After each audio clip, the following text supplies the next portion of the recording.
Hi, this is Kieran. Today let's talk about MEV. What is MEV? MEV stood for Minor Extractable Value on Ethereum 1, and on Ethereum 2 we refer to MEV as Maximum Extractable Value, as there are no more miners. However, both of these are the same thing. They're sometimes called Validator Extractable Value on ETH 2.0. It doesn't really matter what you call it.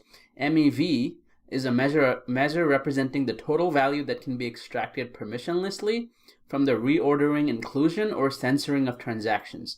It's basically how much ETH a special miner account or a special validator account can extract given a set of user transactions with an initial state and a set of contracts by inserting own transactions, censoring from the user transactions, and then reordering them. In other words, it refers to profits that can be made by extracting value from Ethereum users by reordering, inserting, or censoring transactions with blocks being produced. Miners on Ethereum 1.0 profited from the MEV in really two ways. Number one, selling scarce block space to non-miner MEV extractors through priority gas auctions in exchange for exorbitant transaction fees.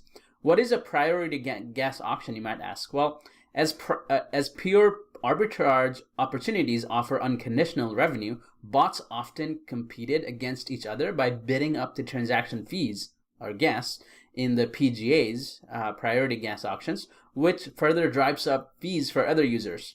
And number two is via reordering, including or censoring transactions to profit from on-chain liquidation or arbitrage opportunities for themselves.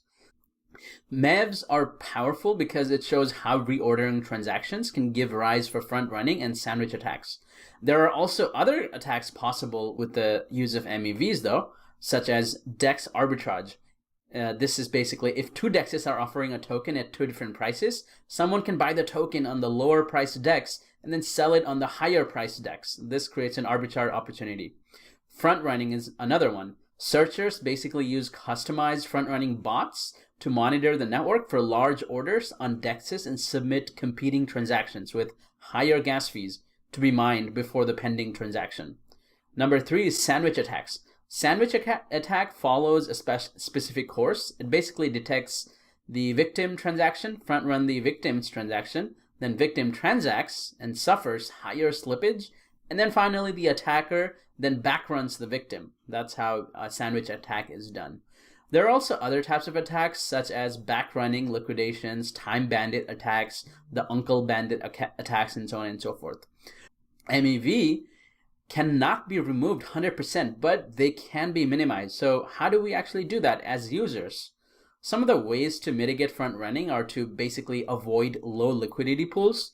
What that means is low liquidity pools are a front runner's dream because there's less chance of competition among other front runners. So you should avoid them to minimize the odds of being targeted.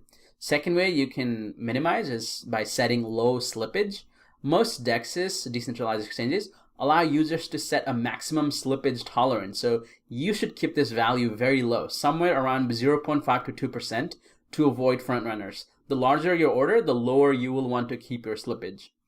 Number three is you can overpay on gas. Slow transactions give the front runners more time to formulate an order to siphon the value from your trade. So by underpaying on gas, odds are your transaction will be queued for a longer period of time, giving front runners more time to work.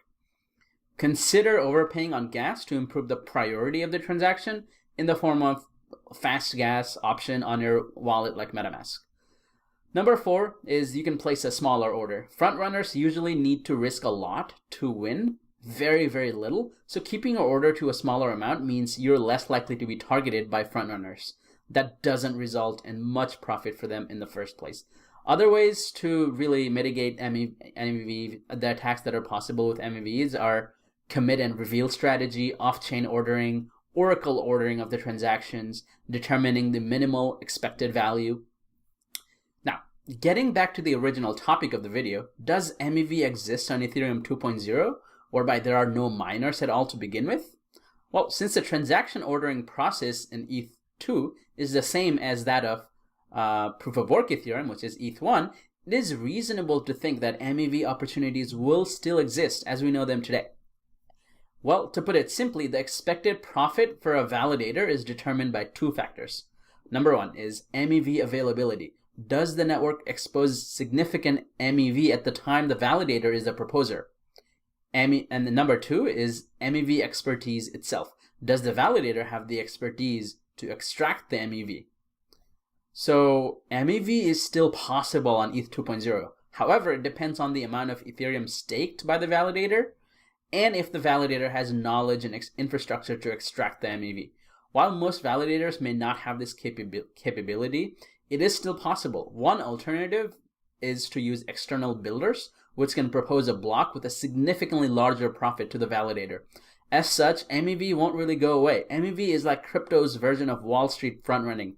And as such, all the previous front-running attacks, such as sandwich attacks and liquidation, are still possible on ETH 2.0.